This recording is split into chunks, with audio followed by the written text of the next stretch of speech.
Okay, so happy Friday, everyone. My name is Kelly Bacon, and I'm your Nebraska Museums Association president. And I'd like to welcome our NMA members to our new feature, Cataloging and Catching Up, a monthly Zoom meeting to discuss relevant topics. For the next several months, these conversations will be held on the fourth Friday of the month at 3 p.m. Central, 2 p.m. Mountain Time, so mark your calendars. If you can't make it one month or want to re-watch a meeting, we are recording them so you can view it later. Each month, we're going to have a different theme and host leading our conversation. This month's theme is Lessons Learned After Reopening Due to COVID-19. And if you're interested in being a host in a future discussion, you can contact either myself or another board member, and we'd be happy to put you on the schedule. And so not everybody in the meeting, it looks like, has video capability. So if you have a question, please, tell us your name and organization before asking your question, because if you don't have video capability, they're not going to be able to tell who's asking the question. You can also use the chat feature, and then, we'll try and kind of monitor that. And if we need to, we can read out your questions if you'd rather do that. And then because there's, quite a few people in this session, I mean, it's kind of a roundtable, kind of a discussion, but if you don't have anything relevant to say right at that moment or something, try and keep yourself on mute so it's not too distracting. We don't hear a lot of background noise. So thank you everybody for joining. And with this one, we don't have a host per se, because we wanted to hear from everybody that, was closed or, had different operations the last couple of months because of COVID, and people who are now, reopened or, partially reopened, like what they're doing, how things are going, and, how things are different and that sort of thing. So I don't know who wants to start the discussion.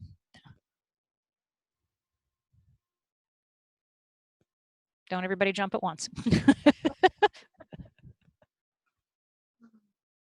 Well, I guess I can start. Our institution, just as an organization, History Nebraska, we are now back at work. Monday was our first day back in the office, and we're going to have 2 weeks of working in the office with our facilities closed, and then be back open to the public, like, the History Museum and that sort of thing will be open the Tuesday after 4th of July. I think that's the 7th. Is that right, Karen? 7th? Okay, yeah. Yeah, so. Although I don't know if that's technically public knowledge yet. Yeah, I'm not sure. Yeah, so, that's sort of the operating plan. So we don't, I guess I personally don't have a lot of, like lessons learned after reopening, because we haven't reopened yet, but we did bring staff back into the office, and every single staff member has some sort of cleaning duty in building. So twice a day, everybody has some sort of cleaning thing that they are doing. Like, I get the women's restroom on the 2nd floor, so. I have the women's restroom in the basement. Nice. So everybody's assigned a different, area in the building and what they're responsible for. So I'm curious, by a show of hands, how many of you guys are open right now? Each county is open. So there's quite a few of you. Yeah. Okay. Yeah. Maybe Katie, last time we talked, you guys you didn't have your plans in place yet for reopening. Is that correct? We just got approved by City Council to open Tuesday on a very modified schedule. Okay.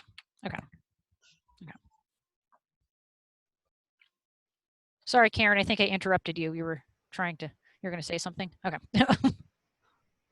No, I was just going to ask, like, what, maybe we could talk about, like, maybe one good thing, one bad thing from each of you that have been open. Right. And so we don't talk over each other. I guess I'll say people's names so who's whose turn it is. So Erin, if you want to start. Okay, well, we've only been open on a modified schedule. We're basically open by appointment, and but it really hasn't. I've gotten several phone calls, but people are kind of questioning that they don't understand the meaning of appointment, I guess. So I did actually have somebody call this morning, and they came this afternoon, and I guess I should say this morning about noonish, and he didn't have any problem with our restrictions. We're only open on our main floor, and he had to follow a certain direction to go. I have somebody who is going to come tomorrow as well. I had a rental last weekend. They were already on the books. We have a meeting room that we rent out, so they were already on the books, and they were able to do their social distance. We limited it to 25, and I gave about 6 or 7 of those guys a tour around the museum.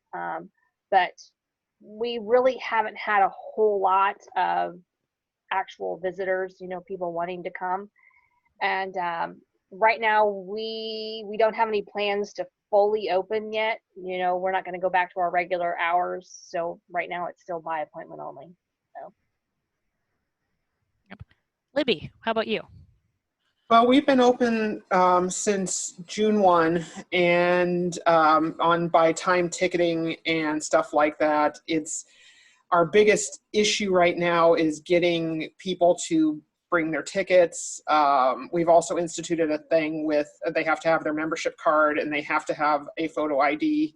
We were a little lax on that for a while, so retraining people to do that has been kind of an issue and has led to a few frayed tempers, I guess, to put it mildly. But all of our buildings are closed, but our gardens are open. We require people to wear a mask when they come in contact with people, when they go through our visitor center. But once they get outside, it's their choice as to whether they want to wear the mask or not. And we've had small summer camps, and those have gone well, but we've limited the number of children that are in the camps and to what's the government mandated for the daycares and all that kind of stuff. So it's gone pretty well. A lot of our morning times, because it's been so warm, have been sold out, but by afternoon, it's dead. So that's kind of whatever. But, we've moved back our hours. We were opening at 11. We're now opening at 10. We don't know when we're going to go back to normal hours. All of our events are still canceled. We're doing a dog walk the first part of next month, but that's as far as event goes because we can monitor the number of people. But that's about the only event we're doing right now. Yeah, and so you mentioned your buildings are closed, but I mean, it's been a little while since I've been to the gardens. So are people still entering that main building, like to check in? Yeah, they have to go. Okay. Yeah, we have no entrance into the garden, which was part of the issue when we were initially doing this. Well, people would ask, well, why can't you just open the back gardens because we have all the gardens? But they didn't understand that the only entrance to the garden is through the building. Okay. So so just basically you go straight through the building, don't stop because our cafe is closed, our display hall is closed, the conservatory is closed. It's a nice big, damp whatever space that probably would breed bacteria quite easily. So we don't know when that stuff is gonna reopen. Right. Yep. But I mean, by and large, people have been really, really good about it. We haven't had we've had a few people that have had some frayed tempers, but I think you're going to have that no matter where you go. Right, exactly. I mean, we're not ever going to make everybody happy. Exactly. I mean, it's impossible. So Ben, you're next. Well, I'm looking forward to Leisha's at Luritzen, and I know the Yellow Lab, who's been housebound, has as well. But as far as the Sarpy County Museum, we've been open since June 2nd. We have working for us in the fact that, we're a small museum and we're pretty nimble. And so we have kind of gradually opened. The volunteers were really chomping at the bit to come in and help. There's plenty behind the scenes to do. And so volunteers, I've had a number, probably about half who have come back and others who have said, we're not quite ready yet, which is perfectly okay. As far as accessibility to the public, we're open by appointment, similar to Saunders County, and that's been working pretty well. Every now and then we'll get somebody who just shows up at the door, and long as there's nobody else touring, we'll let them in. We strongly encourage masks, and we've got extra masks here to give away to folks. The county's been very generous with supplying gobs of hand sanitizer. And so things are working pretty well here in terms of day-to-day. What's really going to take a hit for us is our public programming in person. Normally we'd have between 60 and 75 people come to our events and programs, and that's finding a new audience online, which has been okay so far. It's just a little different. I guess the only other thing is starting July 7th, we'll have our first, I'd love to say post-COVID, but I guess COVID existing exhibit. We normally have at this time of year an annual quilt exhibit where we reach out to the community and they share what they have when it comes to historic quilts, and usually it has about 75 to 80 quilts. This year we've not reached out to the public and just utilized what we've had in-house in collection here. So it's a unique opportunity to show quilts we wouldn't normally show, but we realize there may be some shortcomings with that. And of course, again, it's by appointment only. So we're making do with the current situation as the best we can. Yeah, okay. Megan? We actually opened on May 13th, so rather early, but we've actually been testing pretty low down here in Gage County, and so that's kind of when everything else in our community started opening back up. We did just kind of a slow, soft open. We didn't really advertise that we were open again, and just kind of opened. Usually our foot traffic here is fairly light. We are a small museum, and until we get to about midsummer, we don't start seeing higher numbers via tourism. And so we just have basic measures in place. We encourage social distancing and mask wearing. We have hand sanitizer available for our patrons, but we don't require masks. And there's been very mixed reactions at other locations in the community that have required masks. And so, yeah, we recommend them, but we don't require them, honestly, because a lot of people would wear them anyway. But yeah, so it just kind of some basic measures. So far, we've been holding pretty steady on no peaking here in Gage County. Definitely been keeping track of those numbers to make sure. And of course, if that starts to happen, we'll reevaluate the situation and adapt accordingly. So that's kind of where we are right now. I suppose, Amy, do you have anything that I missed? We do also have that exhibit. Oh, yes. July. We do have an exhibit that opens July 1st, which we are working on currently, which is we normally have our summer exhibit, which opens mid-June in conjunction with one of our community festivals. That festival has moved to September, and so we are just opening July 1st on that exhibit now instead of June, obviously. So, yeah. Thank you. Are you operating with the same hours right now that you did before? Yes. Okay. We are operating with the same hours. We are Wednesday through Saturday, 10 a.m. to 4 p.m. Audrey, I know you're retired, but do you have anything you would like to share? Okay, didn't think so, but I thought I wanted to ask. I didn't want to leave you out. So, Karen, do you have anything to add? For us, I don't know if you know anything different from me at all. Just along the same thing as the masks, because we are a state agency as well, we can only strongly suggest that people wear masks, but we as employees are required to wear masks, or not required, but we are asked to wear masks.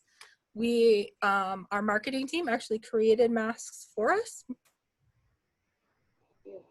which they only fit the women, and poor men's ears are getting bent. But oh no. Yes. Yeah, which is they're nice pretty small. With our logo on it. It's kind of nice. So any of the like outward facing people in like the gift shops or anywhere are going to be able to wear our logo on their face mask, which I thought was kind of nice. Yeah, and as you can tell, like if we're just sitting at our desks and not around, or in our offices, we don't have to wear them. It's just when we're up and moving around and that sort of thing. Yeah. And I have of course have been matching my masks to my outfits because that's how I roll. That's a good idea. Margot, do you have anything to share? Well, we've been open the whole time. And basically the visitors have been just 1 or 2 people coming in at a time to do research, look at cemetery records or look up about their home or something. We've had just a couple of families that come in. We didn't have our brown bag programs in April, but we did have them in May and June, limiting attendance to 10. And I said I'd never be excited to say we have full house of 10, but we did in June. So we don't require masks, but some people have worn them when they come in. I did require them. We had our first board meeting the other night. I did ask everybody to wear a mask to that and to committee meetings that we've had. We have left our hands-on items on exhibit. For one thing, it's sometimes hours before anybody touches those, and lately it's been days. But I did put hand sanitizer out for people to use. A lot of what we're doing is just routine, like our brown bags. When we have brown bags earlier, we always clean up afterwards, and clean the tables and the chairs and run the sweeper, and that's what we're doing now. So it's just kind of standard operating procedure. I guess that's about all. We're open our regular hours. Great. Mary, I don't know if you have anything to share from Humanities Nebraska or anything. Oh, and you're muted. Just I do that all the time. I do. I'll just mention that our office is still closed. I anticipate we'll probably be opening the first week in July, office-wise. And the main thing of note is that our Speakers Bureau is officially up and running again. We had a speaker last Saturday at Union Orchard. Jeff Barnes did his program there to a distance group of about 20. So we're happy to see the in-person programming coming back on. Great. Brock, do you have any updates for us? So yeah, from the Trails and Rails Museum in Kearney, we've opened as of June 15th, and we've actually restructured every single one of our events. So whether it was our reverse parade or we're starting a buffalo hunt, scavenger hunt, we're still getting a lot of good positive things from people participating, as long as it's outdoors and safe. But the only kind of what we're struggling with right now is our BCHS board of directors has made it mandatory that every guest come through with a mask on. So we've had a couple issues with people not wanting to wear it, or they turn around and leave. But we think it's important for us, and then also our other volunteers that are here. And we've decided as well to close our archives to the general public. We're offering digital services to be emailed to interested parties, even so much so as curbside pickup for copies. But to protect our at-risk volunteers, we are making sure that the door is shut if they are back there, and if they are back there, they are 6 feet apart. So great. Katie with Hastings. So we are city owned. Most of you probably know that. So everything we do, the city has to okay it. They meet once a month, so that's a super fun waiting process. We did get okay to open Tuesday. We've been doing a lot of digital online classes. We've just finished up 4 weeks of basically our summer camp, but online. Next week is the last week of that. We just found out we did not get okayed for in-person in July, just due to some concerns in our community. So we'll be doing things on Goose Chase and just more museum minutes, which is something we've been doing on our social media. A lot of stuff like that. We have reduced hours, so we'll open Tuesday, Wednesday,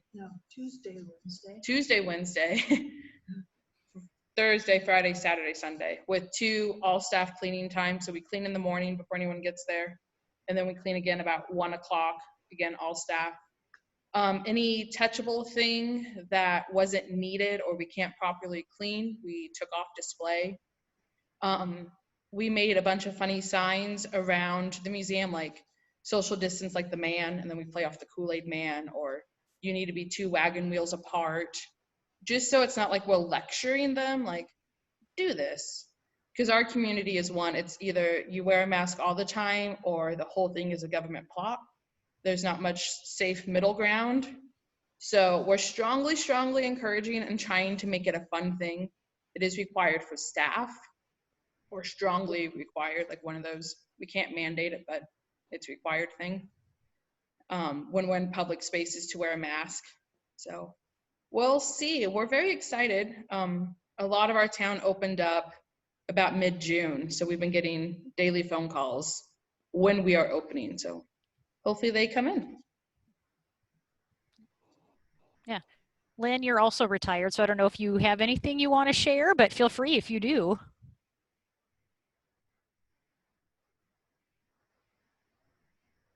Yeah, actually, thanks, Kelly. I just wanted to share the update from the Institute of Museum and Library Services.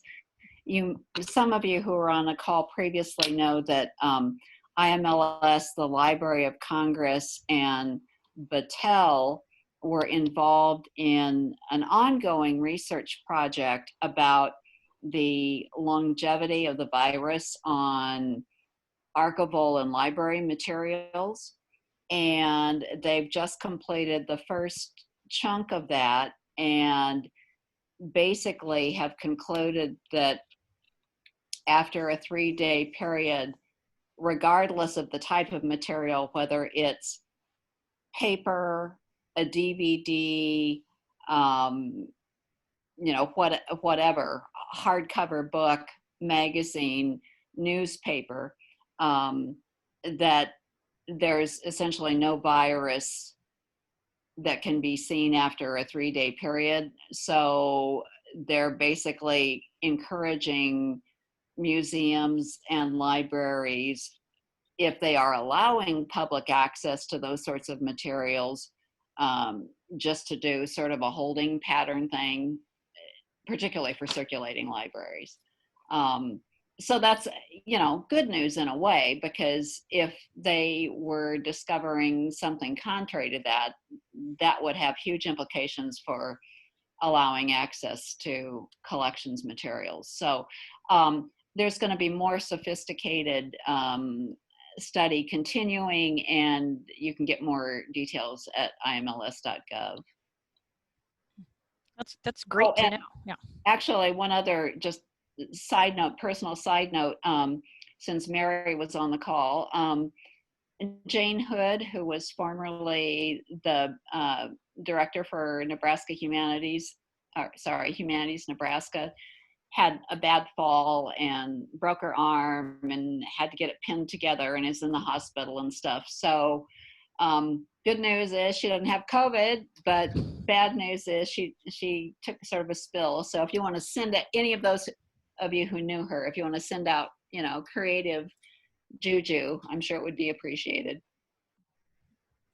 Great. Thanks, Lynn. And it looks like, Casey, I was going to ask her, but she has just left the call. So too bad I didn't get to her before. But it looks like, for the museums that have opened, a lot of you have, reduced hours, and there's hand sanitizer out, and, you've modified exhibits or, that sort of thing. So is there anything, for the ones who have opened, like, lessons that, kind of tips or, things that have worked that, well for you that you think you like to share with others?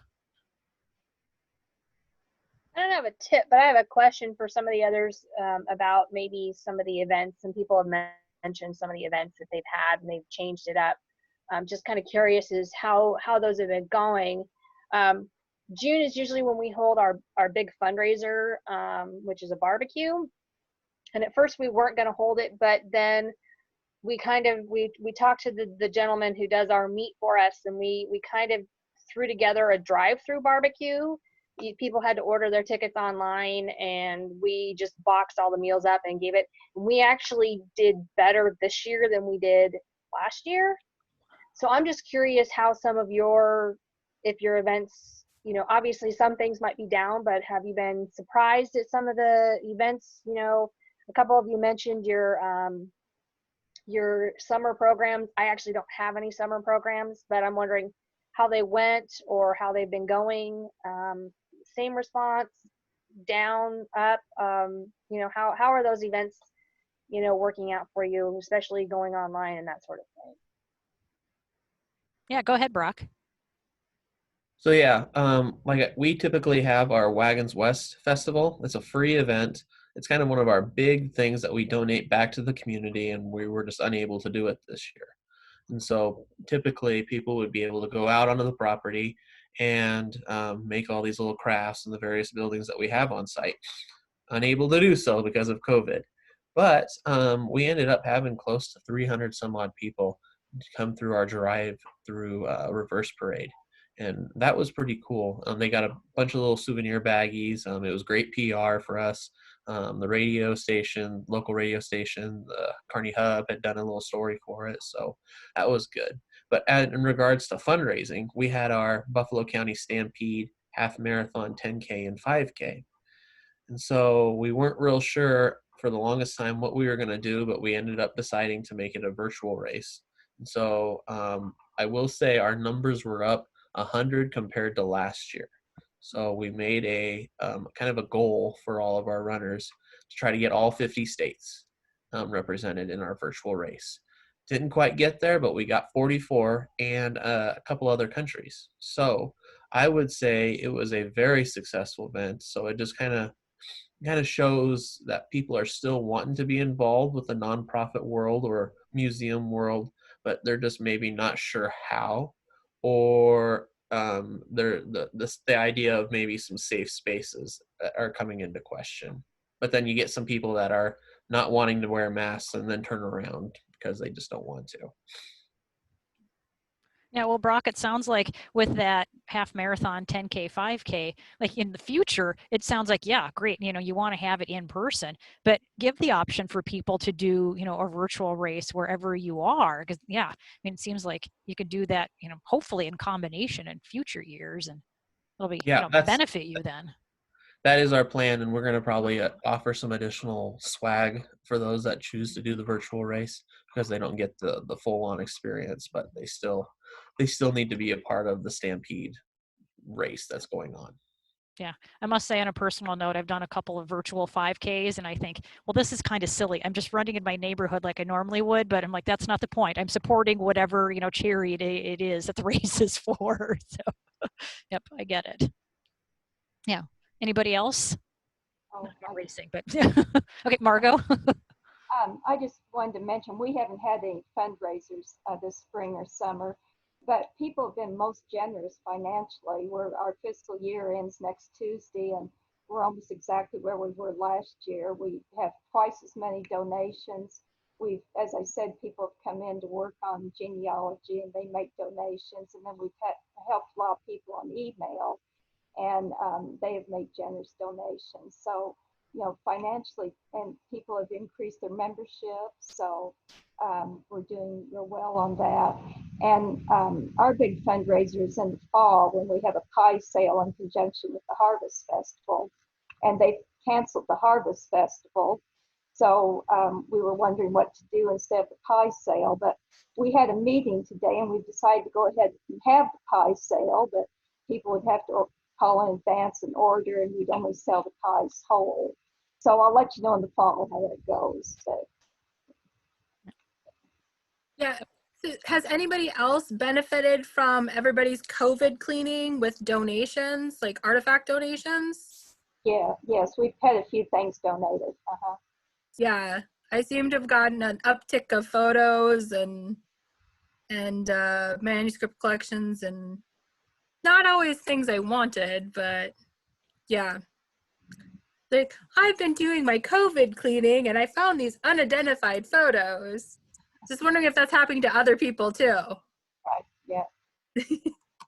I will say we got a couple of pieces of mail that were addressed to us, Karen, but they don't go to you, but they're actually for Tom. So yeah. Oh. Somebody's interested in donating some stuff to Tom. So Good. Make Tom do some work. Right. Yeah.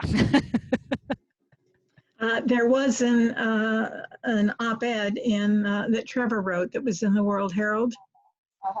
So for those who haven't seen it, you might want to access that, about supporting your museums and what History Nebraska is doing, particularly the museum, a lot of online programming, et cetera. And so just encouraging the public to continue to support all their museums. Yeah, Katie, and it seems like you wanted to say something earlier. I think you had raised your hand. Yeah, so a lot of ours has been online. Like you guys, we lost school season and then we lost summer fun, which is when we make, I would say, easily half of our money. So that's why we made a really big push to do digital classes. We lucked out and got a donor a couple years ago that allowed us to get virtual field trip stuff. So we were able to do some pretty high-tech Zoom sessions back and forth. They went pretty well. We capped it at 20 people just because we are extremely new to it and we didn't know how it was going to go. And I think we let in a few more as it picked up steam, and we're right around 30. And it was just one cost per family, and that went over really well. We had our Give Day, which we didn't really advertise because it was right as everyone was like getting laid off, and like we don't need to put that out there too. But we actually did way better this year, like a few thousand more. I think a lot of people just kind of know we're hurting, and we've had random volunteers or like just people from the public saying, how can we help? And when we say, give us your money, obviously a lot nicer than that, but so far they've been really supportive, and thanks to that and a grant we got, we think we're only going to be a little bit under this year, so hopefully. Yeah, that's great. Yeah, one question I have, I keep forgetting to ask this. So the museums that are open right now, are you seeing like a huge drop off in the number of people who would normally come through your doors? Okay, well, Libby's shaking her head. Yes, Brock is shaking. Yeah, so that's what I assumed. But so it seems like people are supporting you. They're just not visiting you right now. Is that and not accurate? the out of state people. Okay. Yeah, people are still nervous about all of it, and and they're nervous about just coming through the building and stuff like that. They're still getting used to getting out. And like I said, our mornings have been busy, but by the time noontime rolls around, it just drops off to nothing. Right. We're getting a lot of out-of-state people as well, and it's usually just stragglers. That was sort of my assumption, but I wanted to verify that. So now I guess next, are there things that you've tried either programming wise or digitally or in your museum or something you tried that you found out that just did not work well for you at all, or your public didn't think it worked at all? So anybody have any thoughts to share on that?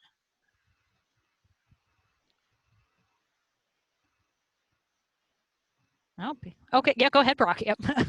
Well, yeah, I've been kind of talking with Karen there over the chat privately, but we're trying to do like a documenting of COVID-19 as well, about like what are Buffalo County residents doing during all of this, specifically even the essential workers.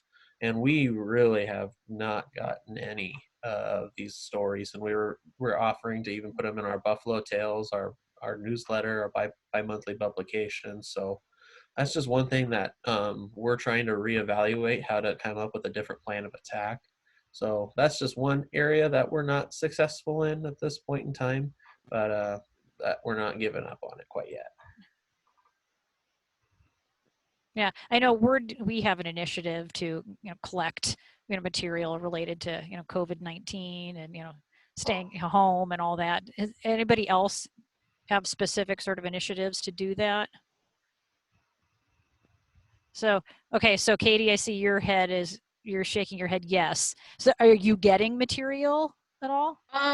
We kind of figured like in our area, people still think we're in the heat of it, or they're still holding on to everything because it's not done. Right. So we started putting it as save these things, and when stuff becomes safe again, we will gladly take them from you. So we we made a list of recommendations, like save your masks, if you're essential workers, and like all that kind of stuff. And we kind of put it on pause for now, waiting for people to feel more comfortable, because like if you only have 2 masks, obviously you're not going to donate those to a museum on something that's still going on. So we're just kind of letting people know, like, keep this stuff, keep these things. If you took photos of your virtual class, keep that stuff. We're going to ask for them. And then hopefully when we do ask for them, they still have them. Yeah, so I guess, Brock, there might be, you know, a tip for you, like maybe that's why people aren't donating stuff right now. Yeah, they're still using the items. So. Well, the thing is, we're not asking for artifacts. We're just simply asking for like stories of like what they're, how they're handling the COVID-19 pandemic. And so we've even gone as far as making a special Google surveys form so that people can fill out on Facebook. Just, I think it's fairly easy, but nothing. It's just something that we're just going to have to reevaluate as our museum kind of continues to try to preserve those kind of stories. Yeah, I think we had quite a few at the beginning, and I'm not sure where we are right now. We are also collecting stories of the protests right now. So I think we're seeing an uptick in those and a drop off in the COVID stories. So I think it kind of ebbs and flows for us as well. But I'm not on the task force, so I don't know exactly how much they've collected.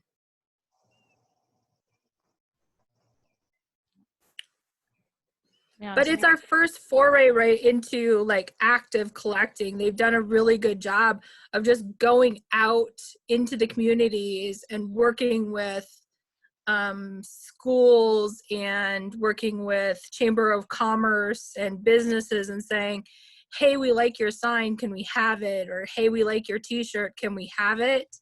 Or can we buy it? And a lot of times when we say, can we buy it? They'll donate it to us. We had a couple of the small towns had created banners for their seniors for COVID. And we contacted them about, hey, do you think one of the seniors would donate that to it? And they're like, oh, we'll just print you an extra one. We'll just print you one. And really when we asked, we were surprised just how generous people were when we asked for stuff and items. Now stories, you know, that's a little more personal. We did kind of luck out, and there was a couple of teachers when school was still in session who assigned the journaling as a school project. So that was nice. One of the classrooms were way out in the sandhills, so they were like, it's not affecting me at all. So that was kind of an interesting take on it. So yeah, at Humanities Nebraska, we're offering a summer program called Dear Stranger that's going to invite people to write letters about their experiences. So hopefully that'll be a way to collect some stories, but we don't know how that will go either. We shall see. So I have a question, not on a different topic, or sort of a different topic, but we had a big discussion in our collections committee meeting about what the janitors wanted to use to clean around artifacts and what we wanted to have used to clean around artifacts. Has anybody else had this issue? And did you win? No. What are you using to clean around the artifacts? We found online that they're just using, what is being recommended to clean around artifacts is like a 70% solution of isopropyl alcohol. And then soft rags, we're using microfiber rags or cheesecloths. But we're a little leery that might take the surface off of the plexis. But of course, we're saying no, they had been using they were gonna use a Lysol salt cleaner, and we're like, no, that off gases and will damage our artifacts, especially my photos. So I was just wondering if anybody had found something good.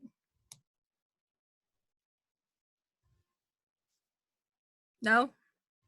Well, our cleaning, we Am I have the only one overthinking this? no, our cleaning lady, we just she just does the vacuuming and she cleans the bathrooms and our kitchen and stuff like that. She really doesn't do anything involving the exhibits. So that's usually myself or my assistant. And most of our cases are those old showcases from the, you know, the old stores, you know, so they're wooden and they're glass. So I mean, I can't really do any disinfecting, you know, but right now it hasn't been an issue so far, but my cleaning lady will just do what I tell her to do.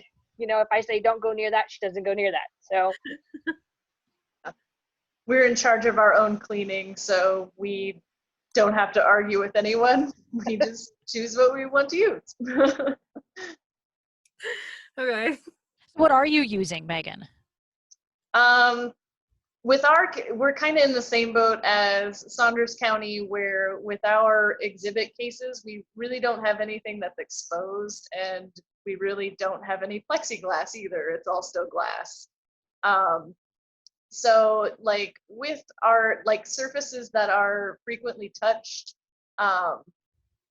really aren't, we really don't have anything that gets close to any exposed exhibit items. So we are just using a standard disinfecting solution.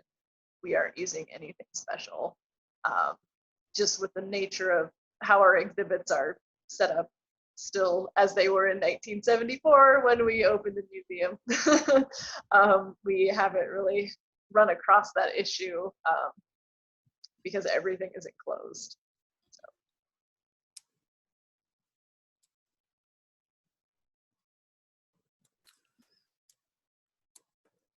And what are you guys doing about like your touchables in your exhibit? I know we're taking quite a few of them down and revamping some other ones.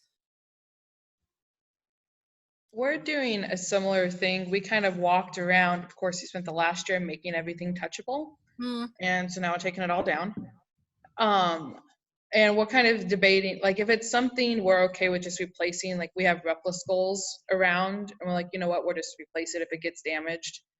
But we took all the fur samples off and anything we couldn't safely clean. And we're hoping Curtis, who's our graphics kind of guy, is making more like thought-provoking questions to make it interactive that way versus a tangible thing. We have a play area called the Nature Nook that's just closed. We weren't going to even begin with that.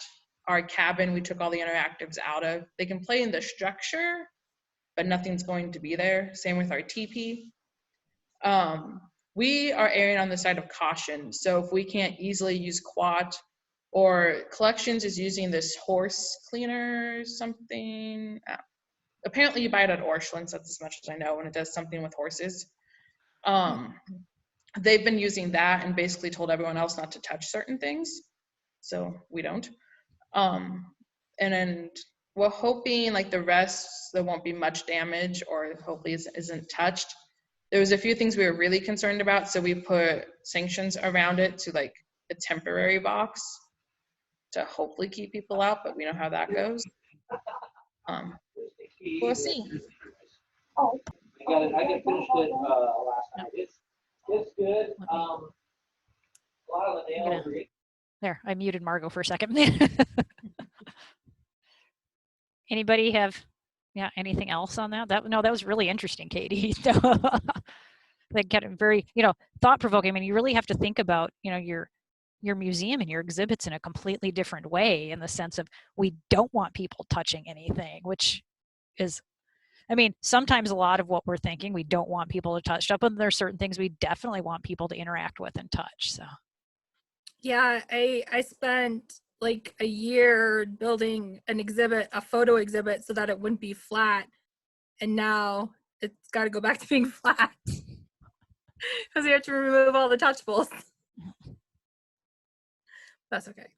Yeah, but I kind of wonder too, and who knows how long this pandemic is really is going to last, and like just lingering effects of it. Are there going to be some trends back with, I mean, I don't see, you know, touchables or, you know, that sort of thing going away completely in the future, but are we going to maybe start doing less as we think of, gosh, all these people who are touching things, you know, throughout the day? And is that, you know, really sanitary? We may not be spreading a pandemic anymore, but are we spreading colds and flus and, you know, that sort of thing? So that's just been a thought that I've had, you know. I don't think there's any way to really predict that. So I'm finding this all slightly amusing because, of course, the art museum is always do not touch. Right. So perhaps in art museums, it isn't quite the issue that it is for those of you in other disciplines. I will say, and Brock probably can add on to this, the Children's Museum here is doing full, huge programming. I mean, I get emails galore. And so they are being very aggressive in what they're doing here, although all somewhat safely. But they seem to be really ramping up a lot more than what they did before. So that's a different take on it. Possibly they're the only game in town. Right. And is this kind of like virtual programming that they're doing? No, not all of it, from what I can tell. I'm not, you know, I just see the emails. I don't read them terribly carefully, but I've been just shocked at how much that they seem to be doing. I also find it interesting that I think the museums here in Kearney in particular, those who have admission, I find are perhaps opening.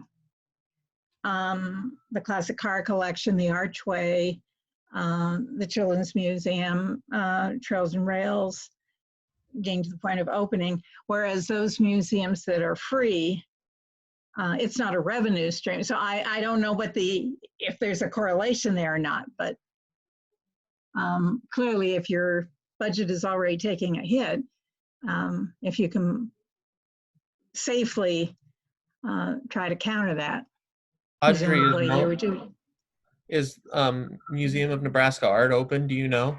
No. See, and at the Frank Museum's not open either, because don't you have some strong ties to the university? Yes. Yeah. Okay.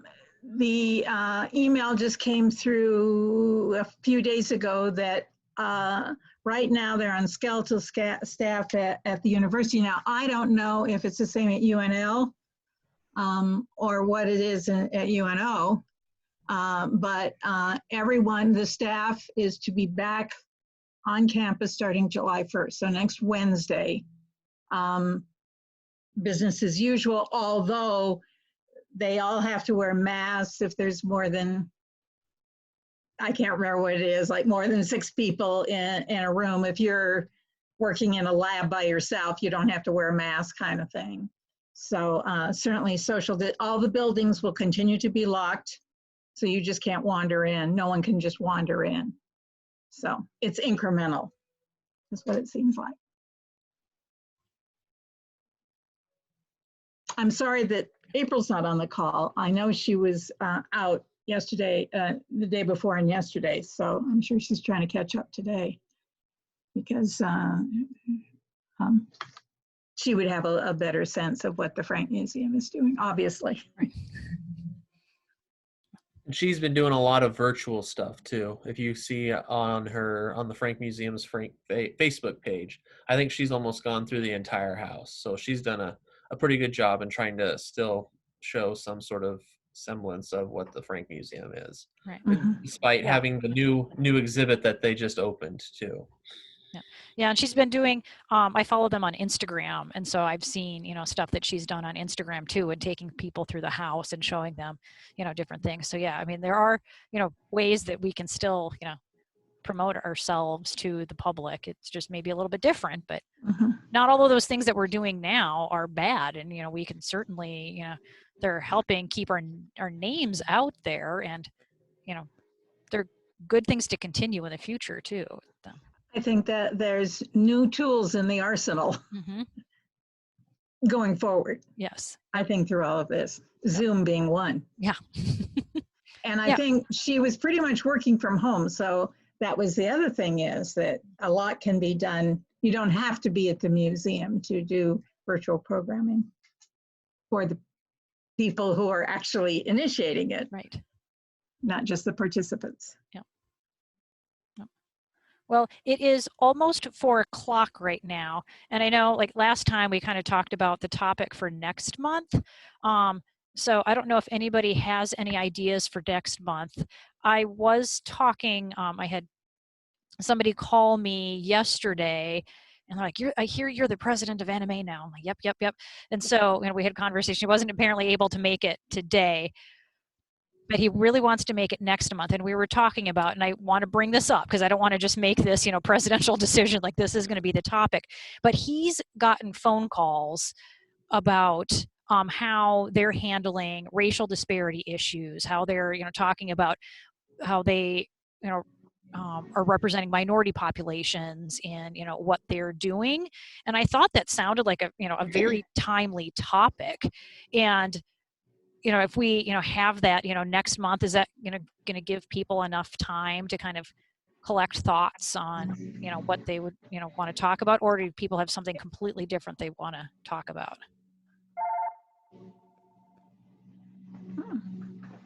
That sounds like a very worthy discussion. I like it. Okay. Yeah, we thought it does seem very timely. So yeah, and he was kind of looking for, sort of, advice, but just, listening and, hearing, from people too, like, what, sorts of histories are they, talking about, and who are they representing, and who are their, constituents, that sort of things. Okay, so yeah, that sounds great. So then we'll make that the topic for next month. Is anybody here, want to kind of facilitate that sort of discussion at all?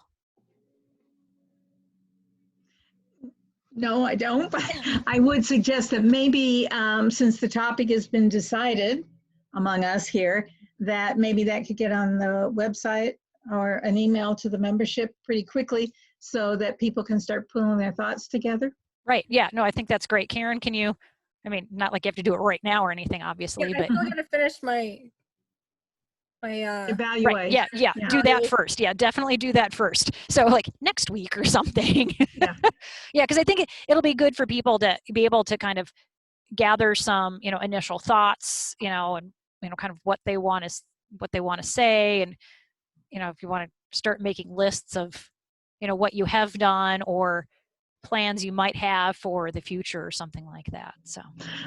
And it also gives each institution a chance, if there are larger staff, if there's a larger number of staff, that there may be some who are representing traditional minorities.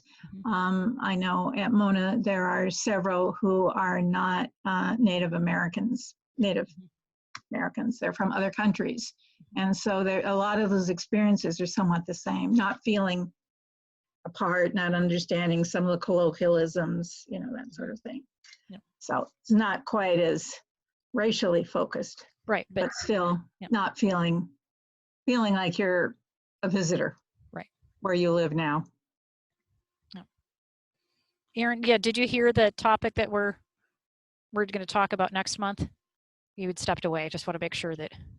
At the beginning of it, I had a phone call, so I think I got the gist. Okay, great. Yeah, Karen's going to send out an email and put it on Facebook, that sort of thing, website. So, yep.